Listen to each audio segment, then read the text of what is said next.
बहुत पहले समय की बात है। किसी गांव में एक बुढ़िया रहती थी। वह मंगलदेव को अपना इष्ट मानती थी। मंगलवार के दिन वह ना तो घर लीपती थी और ना ही धरती खोदा करती थी। हर मंगलवार को वह मंगलदेव का व्रत रखती थी। उसका एक पुत्र था जो मंगलवार के दिन ही पैदा हुआ था, इसलिए वह उसे मंगलिया कहकर ही पुकारा करती थी। बुढ़िया की श्रद्धा देखकर स्वयं मंगलदेव ने उसके परीक्षा लेने के लिए ठाने और साधु का वेश बनाकर उसके घर मंगलवार के दिन ही पहुंच गए। वह बुढ़िया से बोले कि मुझे भोजन बनाना है, तू थोड़ी सी धरती लीप दे तो मैं भोजन बना लूं। बुढ़िया ने कहा कि महाराज, मैं मंगलवार की व्रती हूँ। मैं आज के दिन धरती नहीं लीपती, मैं जल का छिड़काव कर देती हूँ। आप उस पर भोजन बना लें।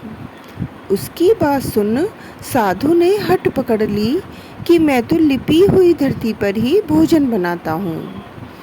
बुढ़िया ने भी रट पकड़ ली कि आज तो धरती ना लीप सकूंगी। इसके अलावा आप जो भी करने को कहेंगे मैं करूंगी। उसकी बात सुन साधु ने वचन लिया कि धरती लीपने के अलावा जो मैं कहूँ वह करना पड़ेगा।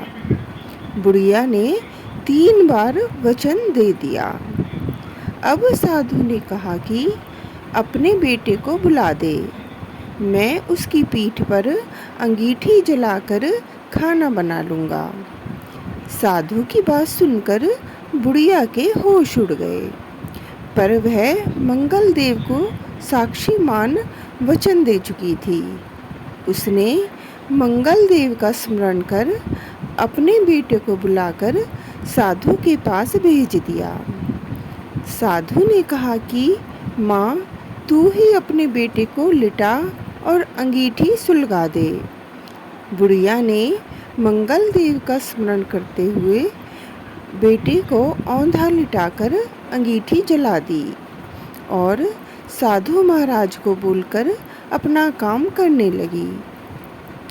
जब साधु महाराज का खाना बन गया तब उन्होंने बुढ़िया को आवाज़ दी और कहा कि अपने बेटे को बुला दे, वह भी भोग लगा लेगा।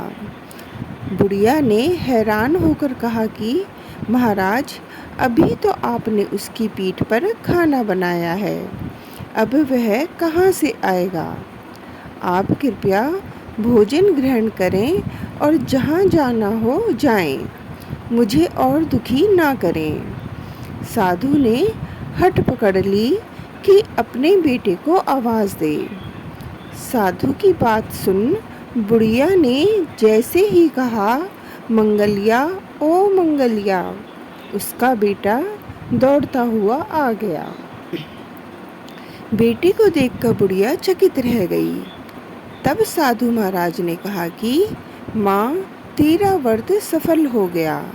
तेरी अपने इष्ट देव में अटल श्रद्धा है, इसलिए आज के बाद वे हर तरह से तेरी रक्षा करेंगे। तुझे कभी भी कोई कष्ट नहीं होगा। जय मंगल देवता की, जय हनुमान बाबा की।